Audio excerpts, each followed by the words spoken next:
You're listening to Transcaster Radio, a podcast about trans life and all that goes along with it. You can listen to the show anywhere you enjoy podcasts, and we'd love for you to subscribe, rate, and give a review. It helps us reach more people, and we greatly appreciate it. Now, here's your host, Caden Taylor. Hey, Transcasters. Welcome to this week's episode of Transcaster Radio. I'm your host, Caden Taylor. I've got a returning guest this week. Kayla from episode 8 is back to join us. And this week, we're going to talk about the differences between trans men and trans women. We're going to kind of compare things. So, you there, Kayla? I am. Thanks for having me. Are you excited? Yep, let's do this. All right. So, I want to first set a baseline as to when we both started identifying on the trans spectrum. I was 30 years old that I actually transitioned socially and out in public. I realized I was trans, though, when I read an article about a trans woman when I was about 19 or 20 years old. So it took me a long time to come out. But what about you? Oh, boy, that is a loaded question for me. Yeah. So I didn't start actually transitioning until also my early 30s. I'm currently 36. But in hindsight, I would say first signs were probably around age 14. Okay. Like, I kind of developed this, what's it called? The word where you think one thing and then another. Oh, I know what you're talking about, but I can't think of the word right now. Yeah, well, anyway, so everything around me was telling me, at that time, you're a boy. Yeah. And so I was, so in the present, it was, well, okay, I guess I must be a boy. But in the future, at that time, I started only seeing myself in the future me as being a woman. So, yeah, I had that weird sort of disconnect. And at the time, this was like the 90s. So my understanding of trans women was Jerry Springer episodes. I was going to say not very good things. Transphobic as hell stuff. And I just didn't know any better. And it's not like internet wasn't a big thing then. So, yeah, I didn't even start I spent from 14 till my late 20s, like, second guessing myself, being repressed as hell. Yeah.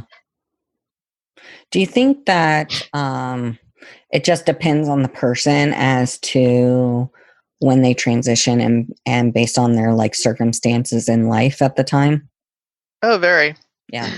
I mean, the one thing that really like kind of gets me a little annoyed is when people insist that there's like this one singular monolithic narrative that is the standard. It's like, no, everyone's got different stuff. I mean, people figure this stuff out at earlier or later times. Their life circumstances vary.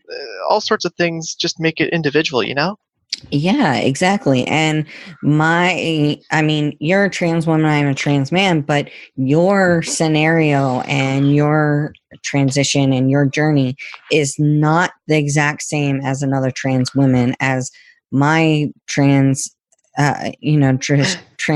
journey is not the same as another trans man.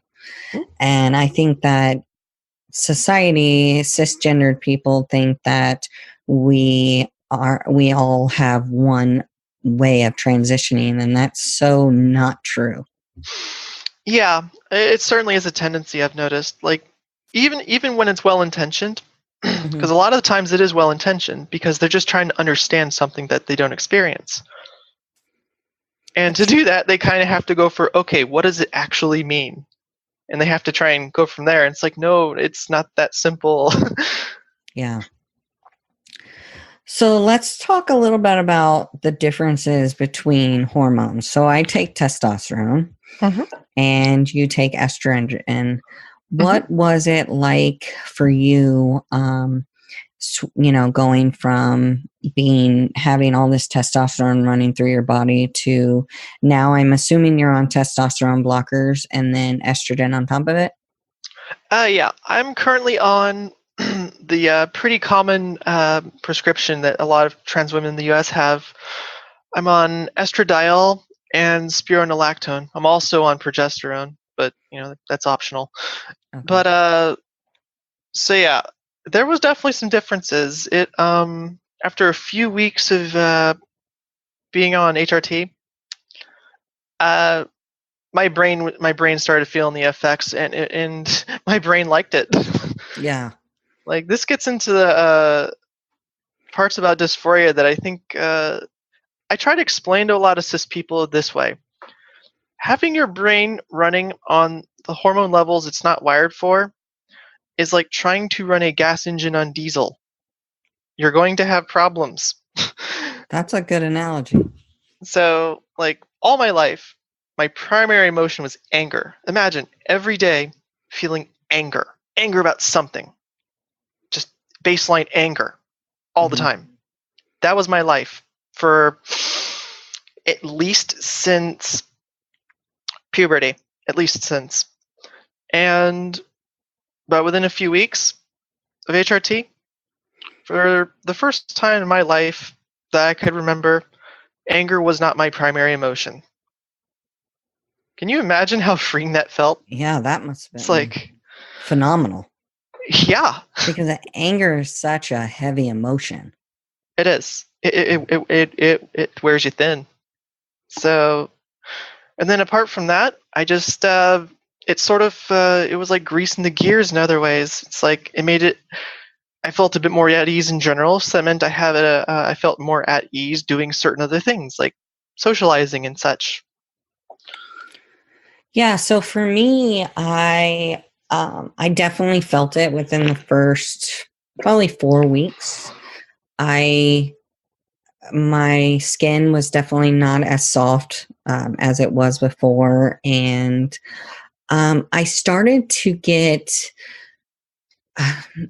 not so much short-tempered, but I was getting aggravated with things easier. I realized that, and it's interesting because I started hormones before I had a hysterectomy, and I've been on hormones since I've had a hysterectomy. About the same length of time now. So it was about a year before and then a year after so far, because I've been on hormones for about a year and a half, or 2.5 years. Yeah, about 2.5 years. So things were a little different before I had the hysterectomy. My body was still fighting the estrogen levels my body was making. So my shot days are on Friday. So when it got to be about Thursday, sometimes Wednesday, I got even more aggravated because my testosterone levels were, dropping, and I didn't realize that was going to be have such a huge effect on me when I first started hormones with the fluctuation in my hormone levels. Mm-hmm. And then after my hysterectomy, it kind of settled down. I didn't have such high waves in the fluctuation of my emotions. And the endocrinologist, I've asked the endocrinologist, and she says it's due to the fact that I no longer have the estrogen that's trying to fight the testosterone that's coming into my body. Mm-hmm. And so I can stay on more of a steady hormone balance versus, it going kind of up and down like a roller coaster. And do you use injections, or do you take a pill every day? Pills. Yeah. And see, and I take injections, and which I have started subcutaneous injections, but they don't necessarily keep you as level as like if I were to do gel. The problem is if I'm not dating a male. I'm dating a female. And so I am afraid that I might rub it on her, or I might get it on the animals because we have 5 animals. So I haven't gone to that. Have you ever thought about using the injections, or do you like the pill format? I had considered it, but ultimately, I'm not a fan of needles. Yeah. Yeah. Yeah, that's the difference, because there isn't, at least in the United States that I'm aware of, there isn't any pill form testosterone that I can take. I do know that I think they offer pellets, but I don't think here in the United States. I think they might offer them in the UK and Asia, but they do offer tablets overseas that I know, but I've heard that they can cause a lot of issues with your liver. Do your hormones have any effects on like your liver or pancreas or any kind of your any part of your body? Oh yeah, I mean, there's pretty much always going to be some sort of effect from this kind of stuff. And last I checked, Spiro, if I remember correctly, beats up the kidneys a bit, but it's like I'm already on a bunch of other meds for unrelated issues, so it's like me. Let's see. The Spiro also because it was originally meant to deal with prostate cancer, it actually reduces the prostate. It's like, so in a way, I'm sort of trading one kind of cancer risk for another. It's kind of funny. It all evens out. But let's see what else. Well, it also makes you pee a lot more. Spiro does. It's pretty infamous for that.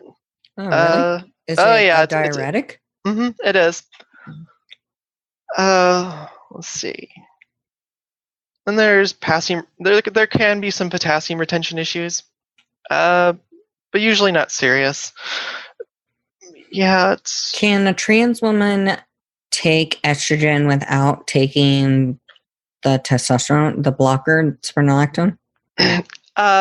Yes, but the problem is T is a hell of a hormone, and estrogen on its own has a very hard time overriding the T, because how do I explain this?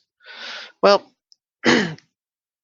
in order to have enough estrogen to override the testosterone, you really need a lot, like a dangerously high amount. It's how they did it in the way back in the old days when Premarin was still the main estrogen. Oh, okay. But with testosterone blockers like spironolactone, cyproterone, or Cipro, yeah, and with those, what they do is they just make that whole thing a hell of a lot more efficient. So you can use a much lower, safer cis equivalent amount of estrogen in order to, be where you need to be. So if somebody has gender confirming surgery, do they continue to be on a hormone blocker, or can they just be on estrogen? Generally, yeah. If generally someone gets bottom, they can just stop with blockers. Okay. All right. I wasn't sure about that. It's just interesting because, as a trans guy, I only have one medication I have to worry about. And you guys have multiple ones that you have to worry about. What kind of physical effects did you have when you first started estrogen and spironolactone? All right. Well, pretty quickly, I had a skin softened a bit, like basically, and the obviously mammary development happened, but this all happened over a period of time. Like, it was all very slow. It was like watching the grass grow, sort of. Like, you can only really notice it over so much time. Like, within the first few months, though, the main effects that were noticeable were softening skin and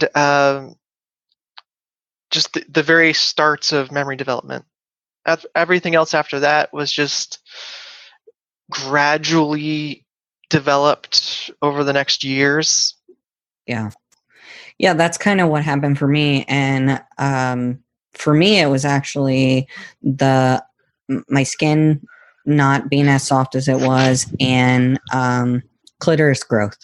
Those were the two things that started the fastest. And the bottom growth, actually, it was one of those things that I wasn't sure if I would be looking forward to, because I just wasn't prepared, I guess, for it. And so because it happened so quickly, it kind of caught me off guard. And I know, like, there are a lot of trans guys I know that was like the biggest thing they were most excited about. And so I think it just kind of depends. I know I've talked to some trans women that their biggest thing was growing breast and things like that. So I guess it depends on the person. My biggest thing that I wanted that took time and is still taking its sweet time is facial hair. And it's funny because you wanted to get rid of your facial hair.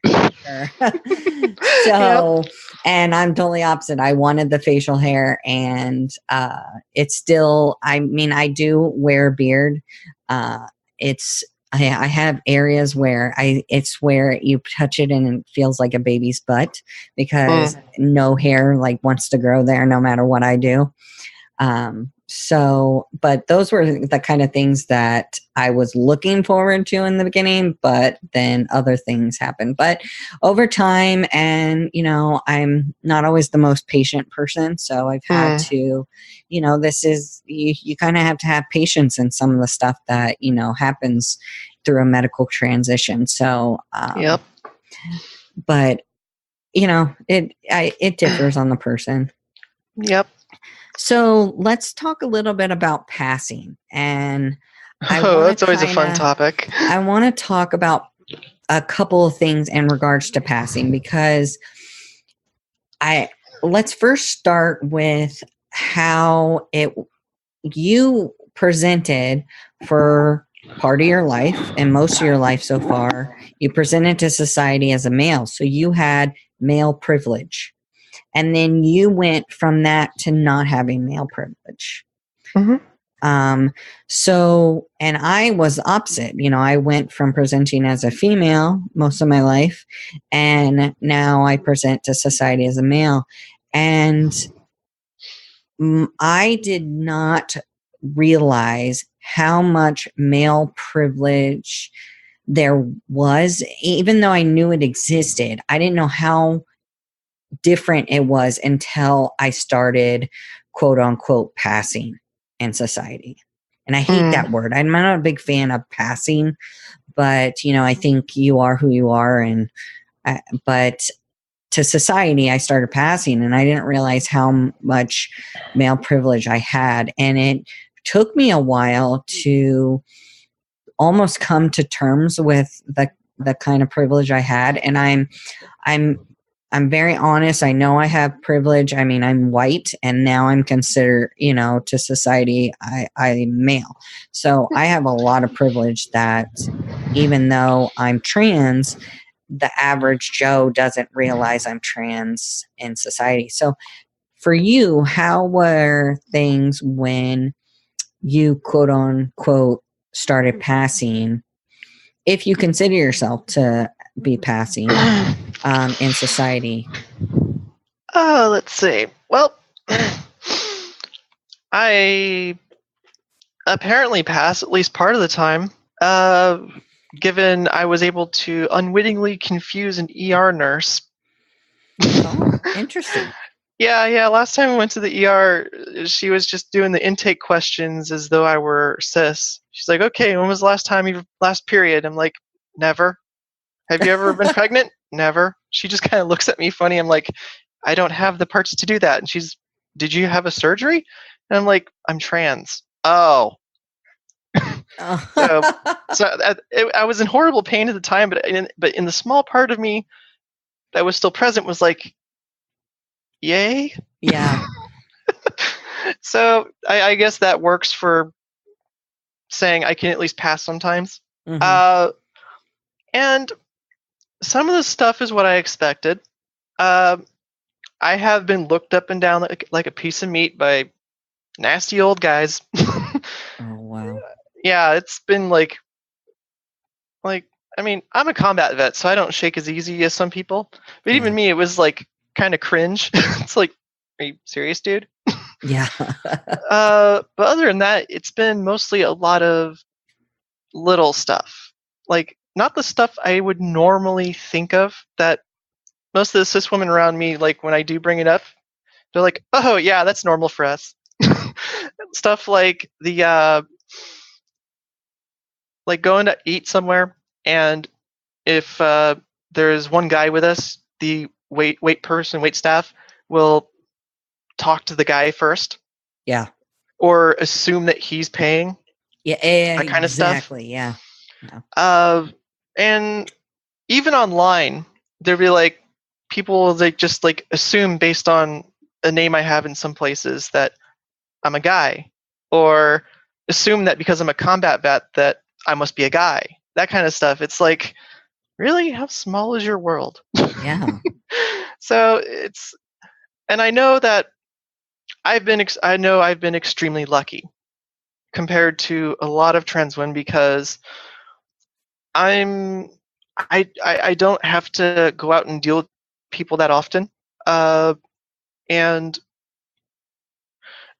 I have managed to avoid the worst stuff that I've heard the horror stories about, and I know I am not the norm. So I count myself lucky in that regard because I know I could have it a lot worse than some girls. Or I mean, some girls have it way worse than me, and I'm well aware of it. I mean, Yeah. Yeah, same here. I am definitely thankful for. I have a trans friend who's a trans guy, and he used to live in New York, and he has been a victim of hate crime due to him being trans, and it damn near killed him. He has a stent or something in his brain because he constantly leaks spinal fluid into his body. Oof. And that was all due to him being a victim of a hate crime due to him being trans. So I am definitely blessed that I have not, had that happen, and I knock on wood right now, hoping that that never happens to me. But I am very well aware of the fact that there are people out there. That is exactly why I don't go around telling people I'm trans. And because you don't know, if you don't know somebody, you certainly don't know how they're going to react to you and telling them they're trans. So there is a part of me that is thankful that I do pass, because then I don't have to necessarily explain myself. But I also want to be visible for those people who really can't. And this person that I was telling you about, that's has been part of a hate crime. I actually work with him, and everybody that is at my job does not know he's trans. He happened to see I wear a button that says my pronouns are he, him, his. And the reason I got that was because I had a client, because I see clients every day, use she, her pronouns with me. And the reason why I get that a lot is because my voice is not real deep. And so I bought that pronoun pin and I started wearing it. And he works in my office now, but he had worked in a separate office. So we didn't see each other a lot. It wasn't like our interactions were real close or anything. Right. But he always came and said hello to me, and he was a really nice guy. And he happened to walk by my office one day and say hello, and I guess he saw my pin. So he said, I'm going to be right back. And I said, okay. I wasn't with anybody. I was just doing paperwork. And he comes back in and closed my door. And I was like, okay, why are you closing the door to the office? And he looked at me and he said, are you part of the Brotherhood? And at first I'm like, what the hell are you talking about? And because never have I had somebody ask me that question. And then he goes, are you trans? And I sat there for a minute like, what do, because at this point, not everybody in the company knew I was trans. And so I was like, okay, and so I was like, yeah. And then that's when he said, oh, so am I. And I was like, wow. But I am definitely a person that does not want to out anybody. Like I don't want to do that. Like it's up to you and your decision if you want people to know you're trans. Right. And so it's been an interesting dynamic between the two of us because at this point, 90% of the people that at least I work with directly in my building know I'm trans. I mean, if they don't know by now, then I guess they're not part of the drama that goes on. But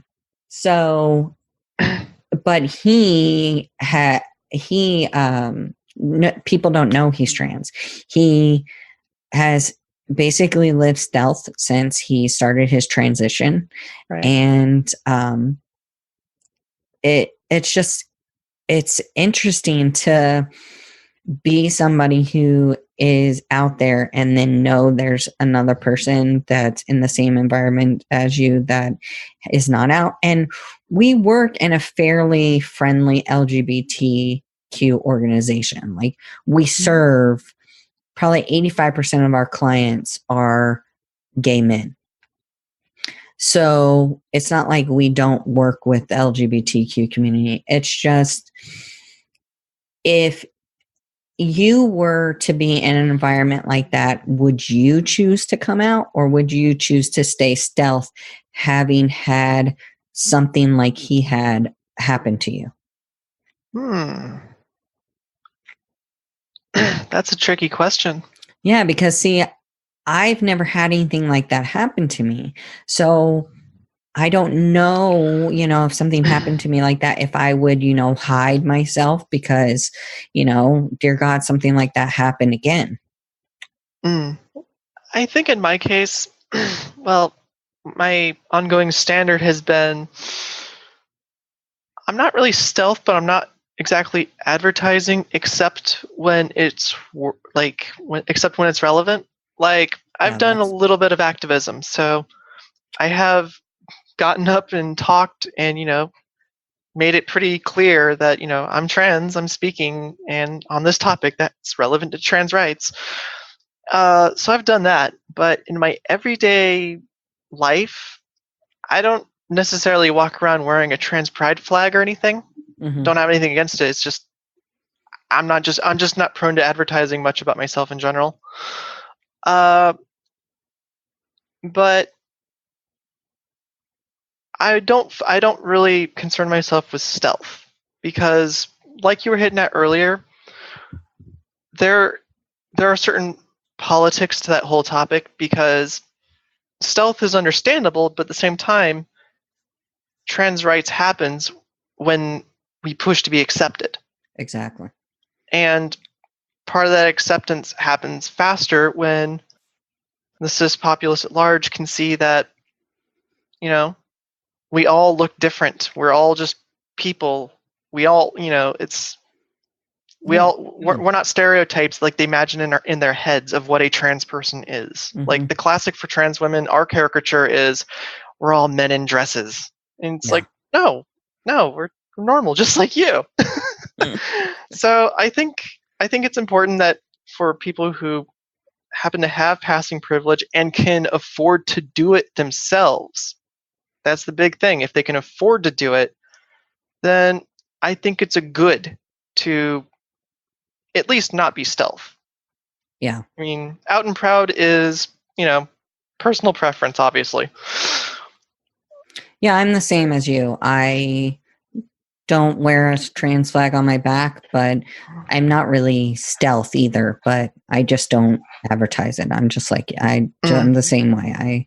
I will tell people if I feel like I can educate them, because I'm all for educating somebody who doesn't understand it, but Definitely. is willing to understand it, So, I mean, my best friend, who we've literally been best friends since we were born, because our sisters knew each other before we were even around, and we went to elementary school together. And so she knew me for 30 years before I transitioned. So, but she still, I still teach her things now, because obviously she's accepting of me, but she doesn't completely understand it always, but she, will take any knowledge that she can gain. And I've recently been dealing with some medical problems, and I've had to go to some new doctors, and that is one area of my life of being trans that I hate. And I hate going to the doctor because you automatically have to tell them that you're trans. And in this particular case, genitalia was involved in the conversation. And so if you're going to the doctor because you have a cold, you don't necessarily have to tell them you're trans. But when you're talking about anything that's related to, that has anything to do with your genitalia, I had to tell them that I was trans. So this nurse at this doctor's office was just an absolute idiot. And I get frustrated because you already don't want to be at the doctor.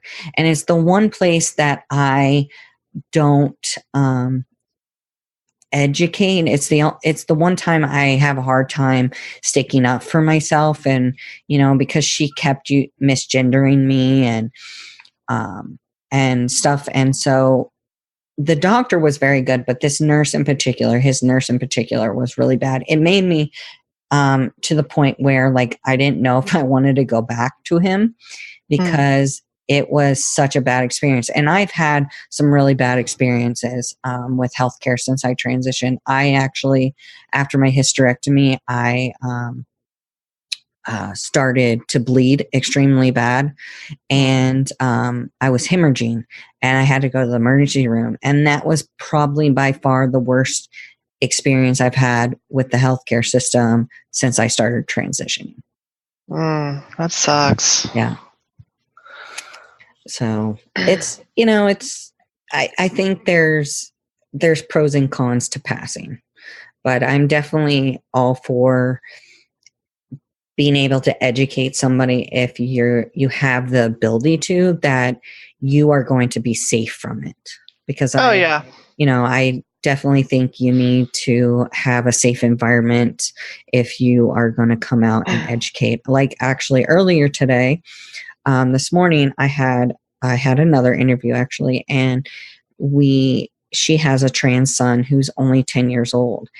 And I wanted to make sure that, if she wanted to mention his name or anything like that, it was done with his safety in mind, because I didn't want to, put her child, who, especially a youth, that's, only 10 years old, in jeopardy of anything.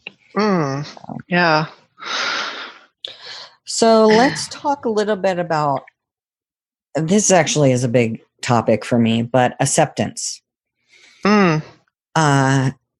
By your friends. We'll get to society acceptance at the end, but let's talk about friend and family acceptance. How was that, or how is it still for you with your transition? Let's see. With I can't think of a single friend that had a problem with it. I tend to roll with a pretty generally liberal or left crowd, like just generally by dint of common interests and such. Mm-hmm. So that was never a problem there. The big problem I was more concerned about was my family. And I did as much research as I could leading up to having to come out to them, because I would just carefully ask probing questions about the topic, to not give myself away, just to, you know, figure out what their opinions on the matter might be, Mm-hmm. And even with all that attempting to, figure that out ahead of time, let's see. My older sister, I came out to first. She was great, completely supportive. Uh, then I came out to my youngest brother, and he was very cool about it. I mean, even now, he still kind of messes up pronouns sometimes just because he's known me, by using different pronouns for most of his life, but he tries. And he was completely cool with it. So the big mystery was my mother and father. They lived separately, so I had to deal with them separately. And mom was a liberal who's had gay and lesbian friends, so I figured, all right, this should be fine. No, she reacted rather. She got rather upset, reacted as though her son had been killed. But after a few days, my middle brother called from where he was at the time, and he kind of got her to realize the reality of the situation because where she was too upset to listen to me at the time. Mm-hmm. So after that, she gave me emotion. Her 180 on that was so hard it gave me emotional whiplash. Like like no joke. This was around the time of my birthday, and like 4 days after this, after I had come out to her, I came home to see a big old like basket of like flowers, like the most feminine ever to feminine stuff. Like, a birthday card for her daughter and such. I was like, "Oh, Mom, that whiplash. yeah." So, but she's good now. She's completely supportive. She's great. And Dad, I had the most concerns about. Dad is very much a man's man, Mr. Bootstraps, carpenter by trade. Was and his admonition to me my entire life was, be a man, be a man. Mhm. Every problem is be a man. And so I expected the worst from him. Had it all built up. I was like, all right, Dad, I got something to tell you. I told him. He was like, oh, okay. Are you serious? Yeah, not even. He's like, oh, well, does it make you happy? I'm like, yeah. Okay, that's all that matters. Anticlimactic as hell. And, Yeah. well, the weird thing is his politics don't match up with his acceptance. He kind of voted Republican. Mm. And I'm not going to get into that rabbit hole except to say his acceptance of me is unquestioned. He has no problem with that whatsoever. It just doesn't translate into how he votes. Gotcha. So everything has worked out all right. The only people I lost in that coming out process were extended family, friends of the family. People I would call uncle and aunt who weren't technically blood relatives, but may as well have been. Uh-huh. And a lot of them were rural, or were pretty very conservative, have certain views of many things, and so there was no real lashing out from any of them. It was just kind of a quiet, no longer mentioning sort of deal. Like no longer being invited out to Thanksgiving or whatever. Okay. It was like, whatever. it was bound to happen. We're not surprised. Yeah, when I transitioned, my dad, unfortunately, was no longer around. He passed away 8 years ago. So my mom and my siblings, I have a brother, older sister, younger brother, and they totally, we never really got along very well, but that was just kind of the icing on the cake for them that, there's no way. And and so I, for a while, until recently, had my grandparents on my father's side of the family, and my grandpa has been extremely accepting of me. But my grandma has struggled for the last 4 years. And recently, my brother actually came back into the picture. I let him back in my life, which was a huge, huge mistake on my end. And I had false expectations. And my grandma, and he said some really mean, nasty things to me. And my grandma was sticking up for him. And so my grandma and I ended up getting into a huge argument about it. And she was calling my birth name on purpose. And I just got to the point where, even though when I transitioned, I had told myself that I would do for me this time and take care of myself for the first time, I had still not done that. And it's still been 4 years. And I realized that I was not doing that. And I have not talked to my grandma since, because I feel like she needs to call me and apologize. My grandma has told me I'm dead to her. And it's been hard because, I've let my grandma get away with a lot in the last 4 years, but I have finally put myself first and not allowed it to happen. So it's been a struggle. And although my grandpa is accepting of me, I don't talk to him very much because of the fact that I'd have to go through my grandma, because he's just not a person to talk on the phone, and I just don't want to go over there. So, and like I was telling you earlier, I was talking to this mom who has a trans son,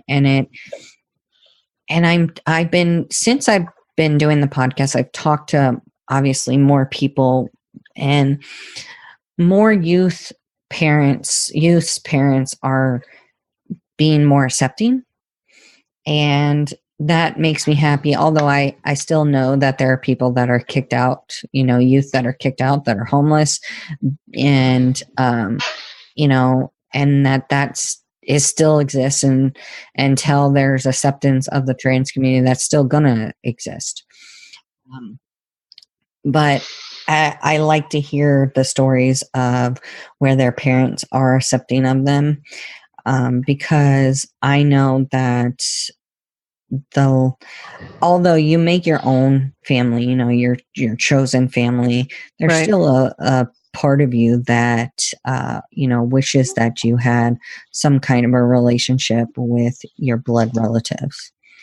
So, but acceptance has been a big thing for me, a big barrier, because my friends like yours, they really had no issues. I have had friends that I grew up with that I've you kind of talk to them here and there, like on Facebook and social media, but you don't, it's not like I haven't talked to them on the phone or met them in person for a very long time. And I recently had a friend send me the most horrendous video I've seen in a long time. And it was this woman that was talking about how trans people and athletes and trans athletes, and how, how people think that cisgender people. Yeah. And it was by far the worst. And she sent it to me and said, and I haven't talked like I've chatted with her a few times on Facebook, but I haven't talked to her in person or talked to her over the phone in a very long time. And she wanted to know, because I was trans, what my opinion was. And that I gave her my opinion, but just the fact that she knows I'm trans and felt like there's no way she should have ever sent that to me. She should have never sent it to any trans person, because I mean, it was the most hateful information towards trans people and some really nasty things. I actually sent it to one of my cisgendered friends who could not even finish watching it because that's how bad it was. And it's interesting to me that I have run into cisgendered people that at some point were in my life and think because I'm trans it's okay to ask me questions or send me inappropriate things just because I'm trans. Have you run into anything like that since you transitioned? Only limitedly. Mostly it was from my parents. They would do it on occasion. I mean, I think the biggest trouble there is most cis people really only know like a tiny number of trans people, if they know any at all. Like, last I heard the statistics, could be reasonably estimated that about 1% of general population is trans. So only 1 in every 100 people is likely to be trans. So you figure that's not a lot of us to go around. So when people have questions, they're not like, I know a lot of us trans people are fond of going, just Google it. Google it yourself. I'm not your research monkey. Problem is, that's not human psychology. Mm-hmm. Humans work by asking other humans things. And so that's why, because there's so few of us and there's so many more cis people, it's like they're bound to want to ask straight from the source, and one of us just happens to be there. It's just kind of it's annoying, but it's almost unavoidable in a way. Yeah. Yeah. I mean, I tend to remember Hanlon's razor whenever it comes to this. You ever heard of that? Hanlon's razor is never attribute to malice that which can be adequately explained by ignorance. Oh. In other words, a lot of people doing annoying things aren't doing it because they're malicious. They're doing it because they just don't know better. Mm-hmm. So I remind myself of that when that kind of stuff comes up to me, you know? Yeah. Yeah, that's a good point. Very good point. So the last thing I want us to talk about is, and this is obviously a big topic, but societal acceptance and the differences between society's acceptance with trans men and society's acceptance with trans women. Because as a trans person and as a trans man, I do believe that trans men are more accepted than trans women. I mean, that's my opinion, and other people, and you might not agree with me, but I do. I think, and I think a lot of it has to do with how over the decades media has portrayed trans women, and how unfortunately the media still portrays trans women, and movies and things like that. And I don't know. I mean, the more we get out there and show people that, you know, we're quote unquote normal and we're all just human beings, maybe that will lessen. But that's just my opinion. Well, there's definitely been progress made in terms of social acceptance. Mm-hmm. Like,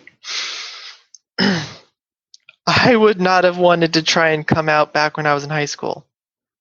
Yeah. Like, given just the reality of the way things were at the time. I mean, so there's definitely been some serious progress made. That said, progress marches on, but the struggle continues. Mm-hmm. And I'm trying to find this one, unfortunately, somewhat depressing tab I had open the other day. Is this it? So apparently, like, there's still a ridiculously high rate of rejection, just in terms of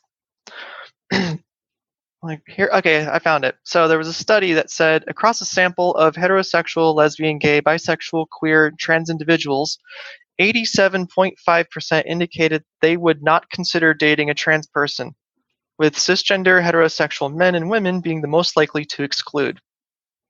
Wow. Just the basic idea of a trans person being dateable, like even assuming they were perfectly compatible, Mm-hmm. 87% would still reject on the basis of transness. So, on the one hand, people are entitled to their preferences there, obviously. Yeah. But that's still kind of something like, okay, but it's like, on what basis? Just, and then that goes down the rabbit hole to turf territory, and I know we both don't want to go down there. But if it's incompatibilities in terms of physical stuff, that's one thing. That's just life. It happens, whatever. Mm-hmm. But if it's just purely trans status and nothing else, no other incompatibilities, it's kind of messed up, isn't it? Yeah. And like, I'm currently facing that right now. I may be having to get into the dating game at some point. So it's like, not fun for me to think about. Yeah. But I think outside of that, if I remember correctly, the statistics, what is it? The majority of Americans are either supportive or neutral on trans people. It's only a minority that's really against us at this point.